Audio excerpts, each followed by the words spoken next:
ఇక సింహవాహిని అమ్మవారిని దర్శించుకున్నారు. Young and dynamic. ఎట్లా అనిపిస్తుంది అమ్మవారి దర్శనం? జబర్దస్త్. నేను ఎప్పుడే చెప్తానే ఉంటా, అమ్మ అందరికి పిలుస్తారు కాబట్టి ఇక్కడ కులం మతం ఉండదు, ఉట్టి ప్రేమ మానత్వం ఉంటది. రావాలి. మన ఇండియా బ్యూటీ అదే. గంగా జమున తహజీబ్. ఇక్కడ హిందూ లేదు, ముస్లిం లేదు, సిక్ లేదు, క్రిస్టియన్ లేదు, ఉట్టి మానత్వం. అదే ఇండియా బ్యూటీ. ఇదే ఈ బోనాల్ పండుగ బ్యూటీ. కానీ ఎందుకంటే చాలా మంది ముస్లింలు హిందువులు అంటే వైర్యం ఉంటుంది అని చాలా మంది అనుకుంటారు. కానీ మీరు కొన్ని సంవత్సరాల నుంచి అమ్మవారిని దర్శించుకుంటున్నారు. అమ్మవారి కృప మీకు అనిపించినట్టు అనుభూతి?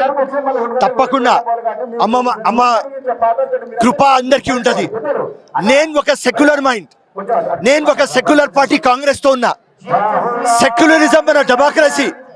సో రిలీజన్ ఇంటి దాకా ఉండాలి, బయట వస్తే హిందుస్థాన్ ఉండాలి, ప్రేమ ఉండాలి.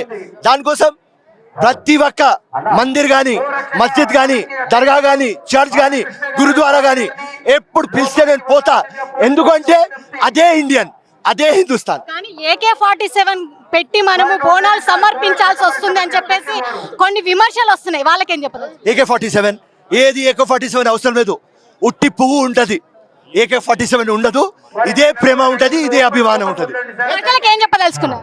ప్రజలకి ఒకటే చెప్తున్నా, కులం మతంలో పోకండి, మీ అభివృద్ధి చూసుకోండి.